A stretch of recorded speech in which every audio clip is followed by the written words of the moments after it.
In this video, I'm going to give you an idea or a concept for a possible place to shelter and hide during winter.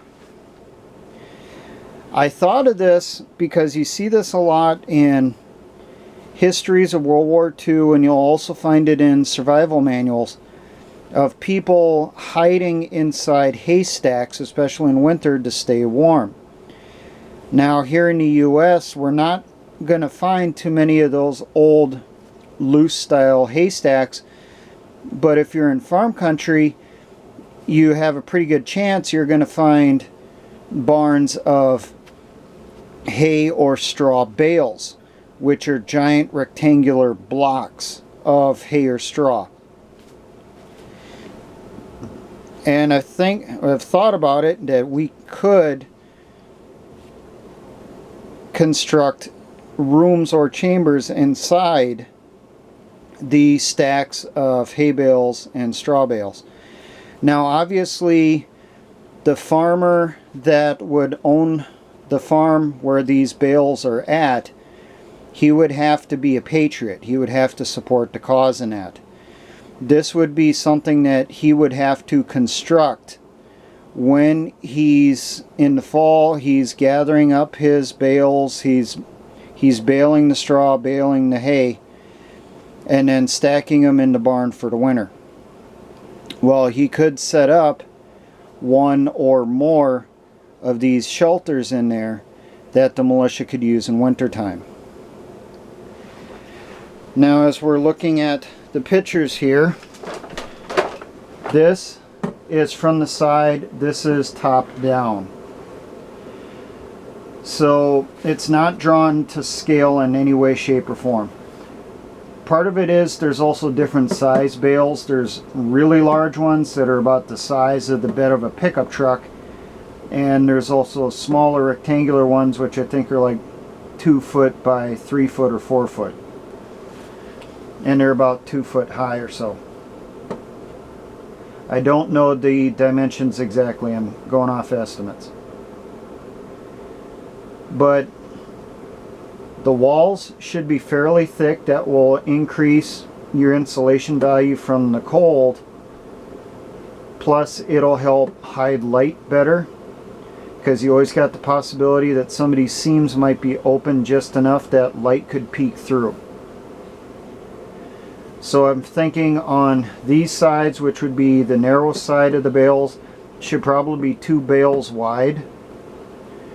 The sides that are on the long ends of the bale, those you could probably get by with just a single stack.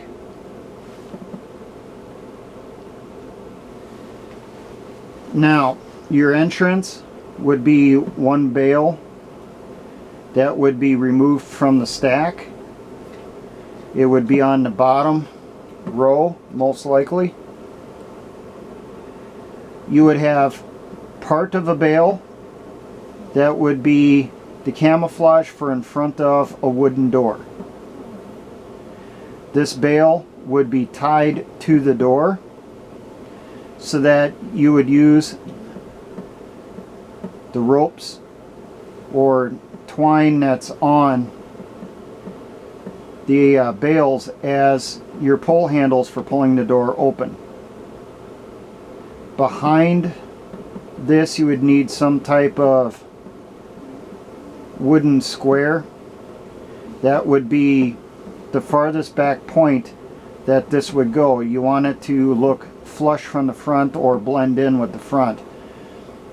Now, something that you could do also is put on hooks and eyelets on this wood, on the support here, and on the door itself. So you'd have the hooks on the door, the eyelet on your little door frame.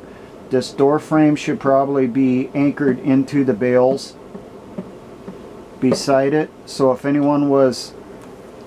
counterinsurgency forces coming through, they'd come through, start yanking on the ropes to see what would happen. Well, when they would yank on this one, it's not going to go very far. If at all. It should not move at all. So it would be a pretty narrow opening for getting in. You would probably have to low crawl or high crawl to get inside. Now, this bale is bales are a lot more compact than the hay stacks they would have encountered in World War II. Those stacks, you would have airflow going through them. These bales are pretty compact, the ones that I've seen. So we should think about having some way for air to get in. So here I have one pipe here, one pipe here. The one on the bottom would be your air supply. That's where cool air would come in. The one towards the top would be where warm air would escape. Now, these pipes should not go all the way to the edge of the bales. They should stop short by a couple inches. And you should probably put some type of mesh screen or construction mesh over the outside end of the pipe so that mice and rodents cannot get inside into the shelter as easily. They're still going to get in, but you're just going to cut down that high-speed avenue of approach for them.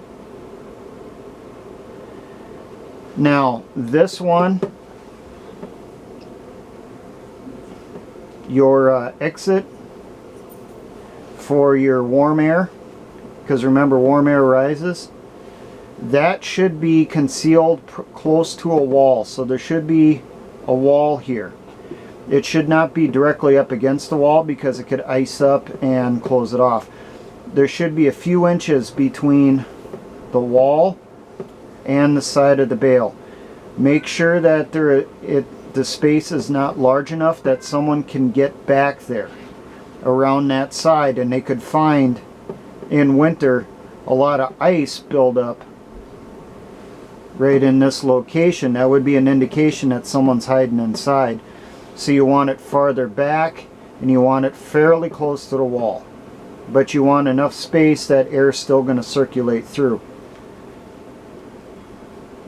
Now, for room inside, it should be big enough for at least a couple people, preferably a fire team, maybe a squad to fit inside.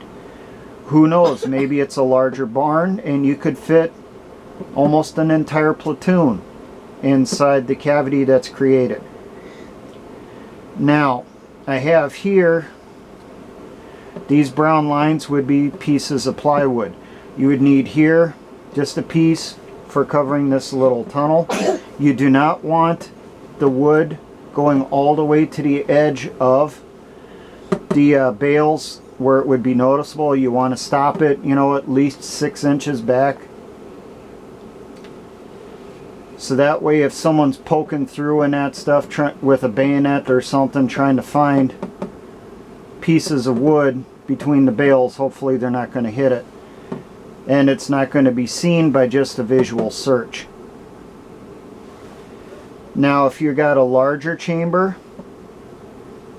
that you're going to be laying your plywood over, you might need to put bales inside as supports. Say we have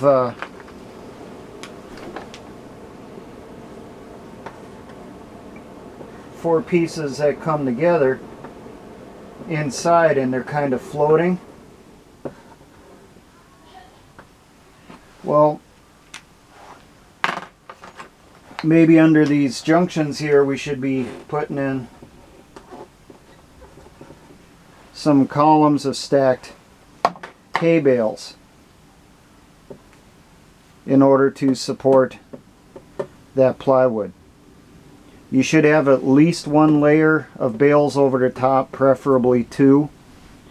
I recommend, I've thought about this roof really should be plywood and not metal, because counterinsurgency forces, sooner or later, they're going to realize your insurgents or militia are using these as shelters, and they're going to go to all the farms, they're going to check them out. Well, one of the things they'll do is they'll come out with some type of probe, which will probably be a piece of metal, a piece of rebar or something, and they're just going to start shoving it down from the top. If they hit wood, maybe they'll think it's just a tough bale underneath, one that's frozen. But if they hit metal, you know, that'll be noticeable. They could potentially hear metal on metal, that clang. It could feel different. And that'll be an indication that something's underneath there. Now, they may not bother trying to find the entrance if they suspect that someone's hiding inside that stack. The easiest thing for them to do is just set those bales on fire and roast everyone that's inside.